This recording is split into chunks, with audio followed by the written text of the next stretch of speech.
Morning.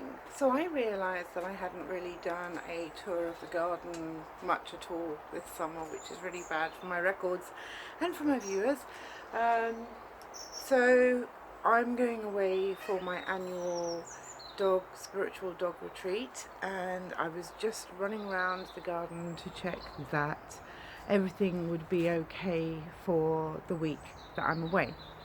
So I thought, well, I'll harvest what I can, um, so that it doesn't go over whilst I'm gone. So we've got a couple of patty pans here, some crookneck squash, which is like a yellow courgette. You treat it like a yellow courgette. Um, yeah, that's pretty much what it is. This is a squash which I have been watching for quite a while. It's hardly grown any size in any time, and I'm not quite sure when it's going to be ready because it's a new one for me. So I decided I would pick that. So there you go. And then some beans. Now I didn't want the beans to go over, so I have harvested some rather small beans, but I will process those before I go away. And then the most of my tomatoes have now gone to blight. So, and this is late blight, so I'm not expecting them to recover from this, and it's taking most of the tomatoes with it. So I harvested what I could off of the tomatoes. So it's not a huge harvest. There are some more beans growing out there. The tomatoes, I think, are pretty much finished for the year. There are definitely some more crookneck squash growing, definitely some more patty pans, and definitely some more winter squash still growing out there at the moment. I harvested all the corn last weekend. Ground cherries. The first ground cherry fell yesterday, as in fell off the bush, so that means it's ready to eat. And I picked it up and I was desperate to eat it, and I had all my stuff together, and when I got into the house I went looking for it, and somewhere I dropped it, and I have no idea where I dropped it. So I still haven't tasted ground cherries yet this year, or any year. The peppers are still growing. Let's go and have a look at the peppers. So we have these chilies, and these need a water actually, and these I've got to pick those and process those, preserve them. We've still got some this I think is a pepper. It looks kind of chili shaped, but we have got some bell peppers here. Some are ripening. Some horn peppers, and again some are ripening. Down here we've got the yellow ones, and some more green ram's horns, and some more yellow, and again some more yellow, and more yellow. And these are like a heart-shaped or teardrop-shaped pepper. I don't even remember planting them. Some very small bells. I don't think these are going to get much bigger. And then some slightly larger ones mixed with some chilies. Tasted one of those chilies the other day. I was not expecting it to be very hot because I don't like hot chilies, and I was sure that I had not planted any really hot chilies. I thought I'd gone for sort of like sweet, semi-mild hot chilies. But no, that was definitely hotter than I was expecting. These are just blow your head off. So I'm not quite sure what I'm going to do with those, but I'll probably stick them in a jar. And then I might dehydrate them and then put them into a jar. These are, and obviously use them later on, but they are beautiful to look at, and they add a bit of colour.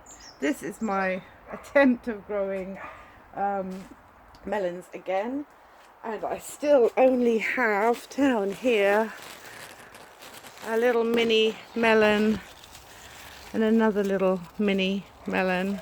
These are the only two melons that have grown in the entire lot. Now, I do know I planted mini melons. I wasn't quite imagining that they would be that mini. Hey ho, we will I will probably pick those and eat them before I go away, or take them with me. So is there much else to show you? We've got some colour in the petunia still, which is nice. We had nothing off of the fruit trees this year. So that's plum, cherry, the medlar. Well, I don't know. I have no idea when these medlar fruits are meant to be ready. That one looks like it's gone. That one, I have no idea. And to be honest, I have no idea how you eat them either. So I actually don't know what I'm doing with them. I'll have to research that. I've still got some tomatillos that are growing, so they'll still be there. So even though the tomatoes have gone, we'll still have a bit of tomato taste when we get back. Let's go in and just have a look. See, the arch was meant to be by this time covered with noodle beans and covered with melon. Well, one of the melon plants grew up here, and another melon plant grew up here, and a little one up here. No sign of the noodle beans, so maybe I didn't plant those early enough. And although the melon plant looks lovely and green, it still hasn't produced any melons. So there's a line of squash plants over there, down there. They're still producing the crooknecks. And over here, these are still producing crooknecks as well, or yellow, not necessarily crooknecks, actually they're straight yellow. This bed had tomatoes in it, and I've pulled all of those out now.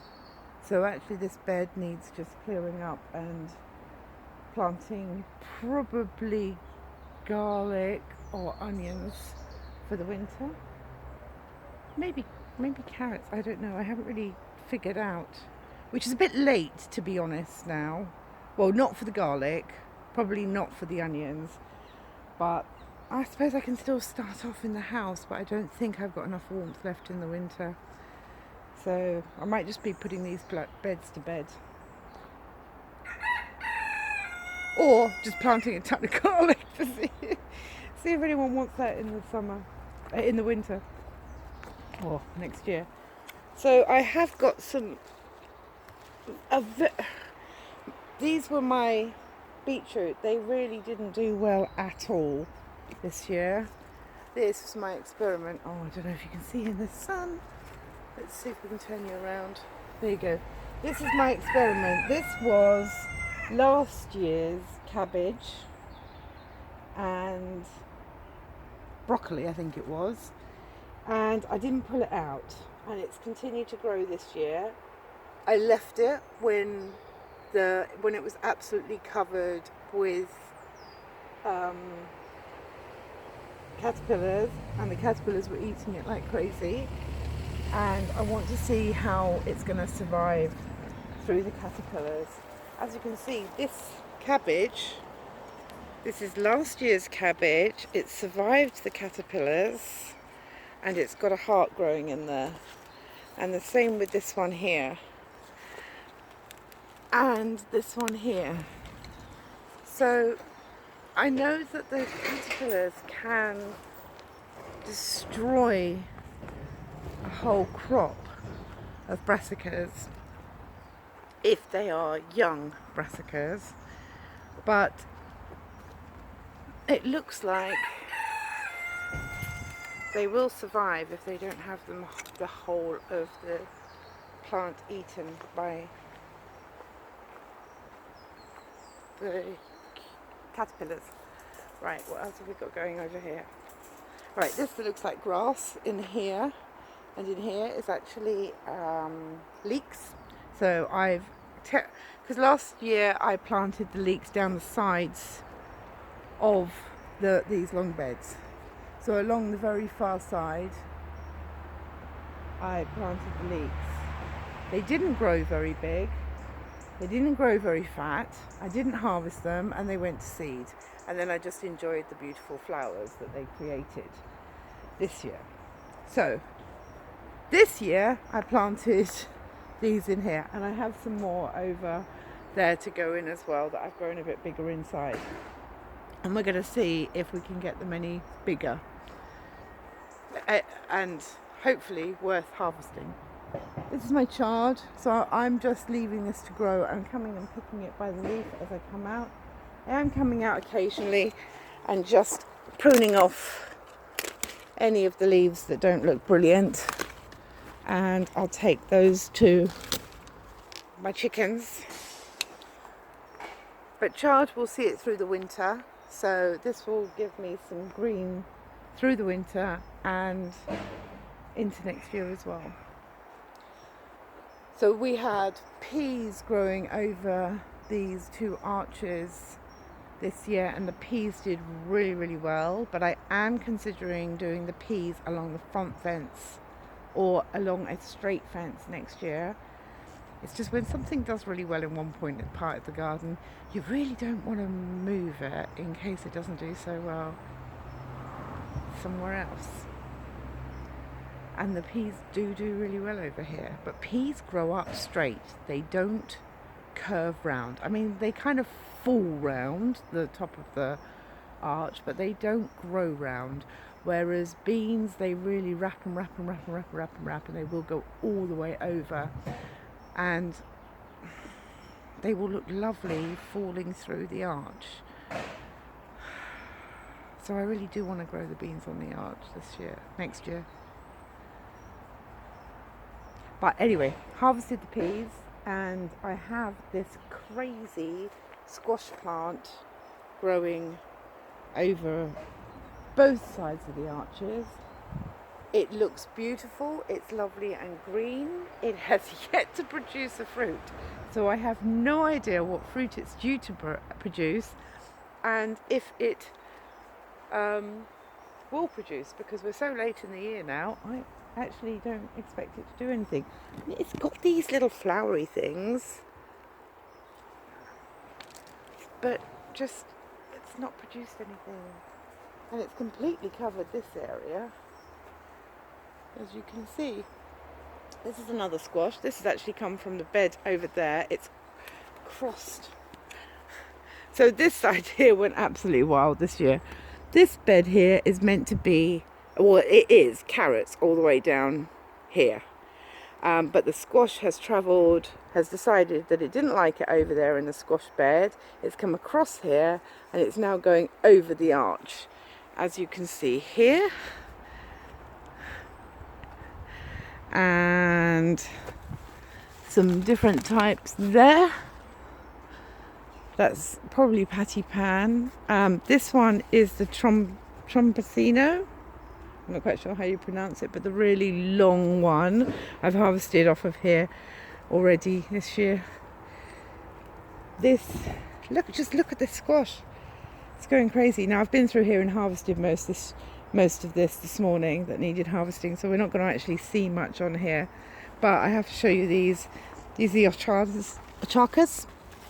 And they are just, this plant has, like the other one, has gone crazy, completely covering all of this, which is a shame because it has actually stopped the light getting to the other squash plants. So I think it's actually cut down on the amount of produce and producing tons of its little tiny fruits, which I have no idea what to do with. These sacks here are the potatoes. Those potatoes there have finished, and they're ready to be harvested.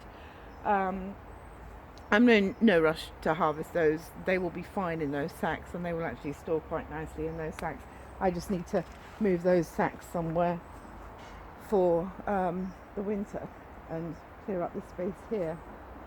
We have a couple of these amazingly huge, hold on, let me just give the chickens that. There you go. Look at this bad boy here. He looks really good, but he's not the biggest. Take you around here.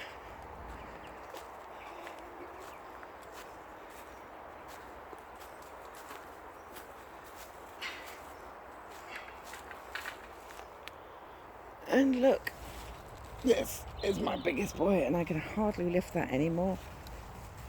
Oh, so I'm just leaving him on there to see how big he gets, and then I'll do the same with each of the squash. I will leave one squash on there, so as I go away for the weekend, when I come back, I will notice which one has maybe grown a bit too far. And look at my babies, my silkies.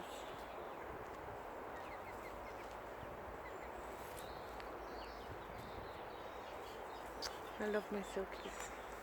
They're so cute. This is my young brassica bed. So this was my bed that I planted this year. I decided because brassicas take up so much space, I would use them as a hedge against the fence.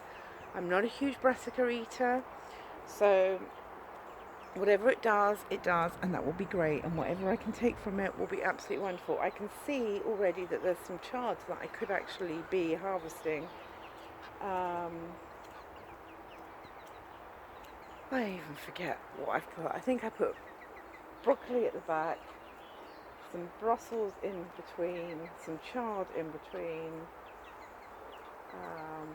and then some cabbages along the front. So that's what we have. Oh, and we have some more chard.